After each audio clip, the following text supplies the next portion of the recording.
Hi guys, and welcome back to the Auto Talk YouTube video. So today I'm just going to give you a bit of an overview of what we've got in the workshop at the minute, and then I'll go inside and show you something special we're working on. There's a row of Evo 10s here.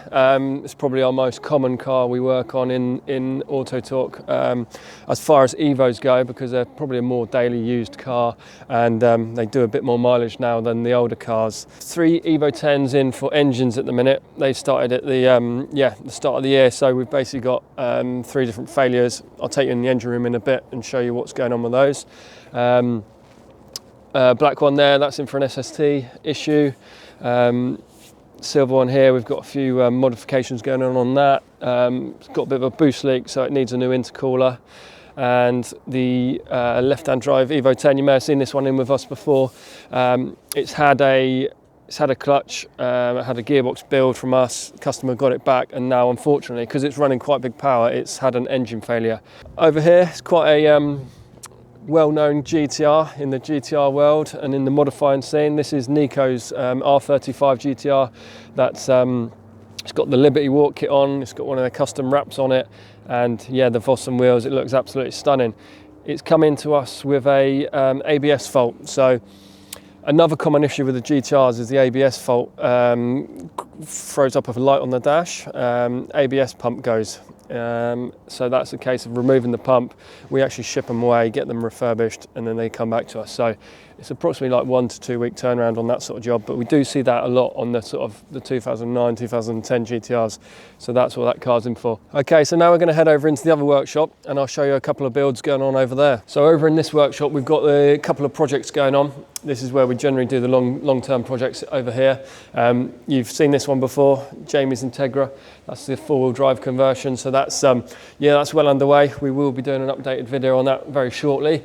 And again, we did we did 1 or 2 videos on this already. So now this car has made some progress, and we'll do a release on the next video showing what we've done here. So yeah, come into the engine room. So this is a 4B11 engine, which is the engine code for an Evo 10. So this has had the failure. This is one of the cars we just seen outside lined up. So yeah, this car came to us with the symptoms of the failure were it's struggling to adjust the VVT, the variable valve timing. The reason for that is because after stripping the engine down, we found out that a valve was blocked and it wasn't letting oil pressure up to it. So we drained the oil. You would have seen a little video on Instagram channel that we dropped the engine oil out of the car, and you could see the metallic-y sort of metal in the oil. So yeah, that was one of the symptoms and one of the sort of obvious points. After we drained the oil, we could tell there's a serious issue going on. So yeah, a little bit of damage you can see here. I'll just point it out on the block of the engine.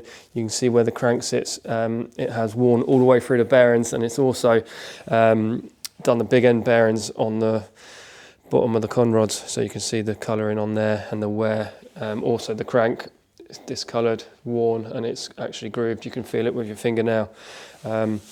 But the culprit, we think, to the whole cause of this engine failure was this engine seal. So this is the main seal, which goes on the back of the engine, just in front of the clutch. There should be a metal spring clip behind that, and that spring clip had come out, and it had gone inside the engine and worked its way through, and it's actually blocked up some channels where the oil should be going, which in turn caused this failure. So yeah, it's a bit of it's a big serious failure, so it's going to need a complete strip, even further than what we've got now.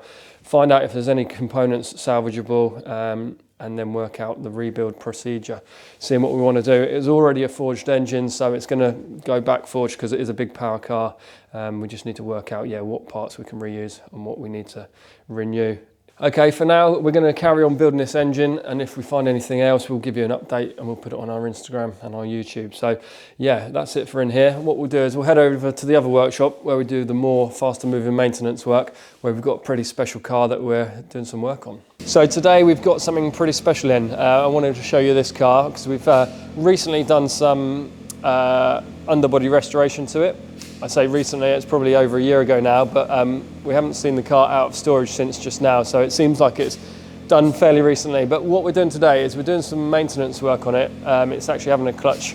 We're putting a Nismo clutch in it, so we'll yeah, I'll pass you over to the technician and he can show you about that in a little while, but I just wanted to tell you why this car is so special. It is a GTR R35 V-Spec 2 and it is in lightning yellow, which is only one of 3 cars made in this colour, UK cars. So yeah, super rare, super special, and obviously we've done our restoration work to it, which yeah, we'll show you in a little while about the detail we've gone into under the body on this car, but it is pretty special, like I say.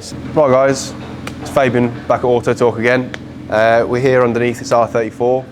We'll just go through a few things about the clutches which we're putting in and the reason why I've taken it out. So the clutch we took out was just a single plate, standard Nismo clutch. Reason we're taking this out and replacing it is because the customers complained of clutch slip.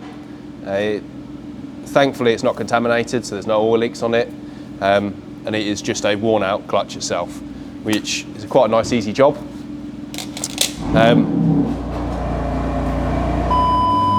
So what we're replacing it with is a Nismo Super Copper Mix twin plate clutch. So this is the pressure plate, which already has a clutch disc mounted in it. It has a secondary clutch plate, the centre springs to hold the second clutch plate, and we're also at the same time fitting a light and flywheel. So this will just be able to take more of the power along with a decent drivability, because the Nismo clutches are good for that. Right guys, as you can see, the clutch is all back in the car now. It's just been back off road test, drives fantastic. The Nismo twin plate clutch it just feels just like a standard clutch. It's fantastic. There's no heavy bite point, and the drivability of the car is great. So this is now done, it'll go back to the customer now. Hopefully we'll see it next year for its routine servicing, and maybe some other nice little bits potentially in the new year. But yeah, that's it for this video. Hopefully you can see the other videos on the channel.